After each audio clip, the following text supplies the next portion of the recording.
ఏపీలో రాజకీయాలు వేడి పుట్టిస్తున్నాయి. ప్రత్యర్థులు ఒకరిపై ఒకరు మాటల తూటాలు పేలుస్తున్నారు.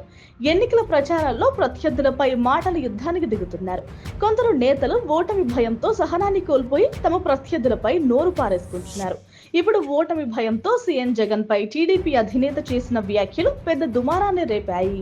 ఏపీలో ఎన్నికల ప్రచారం జోరు మీద ఉంది. వైసీపీ, టీడీపీ ఎవరికి వారు ప్రచారంలో దూసుకుపోతున్నారు. జగన్ మళ్లీ తమ ప్రభుత్వం అధికారంలోకి వస్తుందనే ధీమాతో ఎన్నికల ప్రచారంలో ముందుకు పోతుంటే, కూటమి బలంతో ప్రచారంలో ముందుకు పోతుంది.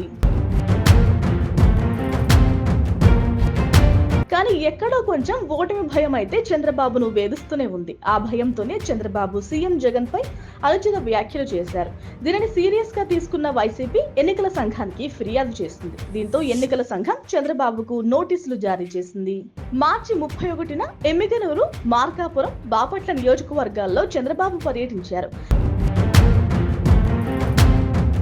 ప్రస్తుత సీఎం వైఎస్ జగన్ ను రాక్షసుడు, దొంగ అని సంబోధిస్తూ చంద్రబాబు అసభ్య పదజాలం ఉపయోగించారని ఆరోపిస్తూ వైసీపీ ప్రధాన కార్యదర్శి లేళ్ల అప్పిరెడ్డితో పాటు మరో వ్యక్తి ఫిర్యాదు చేశారు. ఎన్నికల సంఘానికి అందిన ఫిర్యాదుతో చంద్రబాబు ప్రసంగాలను పరిశీలించి ఆయనకు నోటీసులు జారీ చేసింది ఈసీ. 48 గంటల్లోగా అఫిడవిట్ రూపంలో వివరణ ఇవ్వాలని ఎన్నికల సంఘం కోరింది. ఇప్పటి వరకు ఈసీ పంపిన నోటీసులపై చంద్రబాబు నుంచి ఎలాంటి స్పందన రాలేదు. మరి చంద్రబాబు నుంచి ఎలాంటి రిప్లై వస్తుందో వేచి చూడాల్సిందే.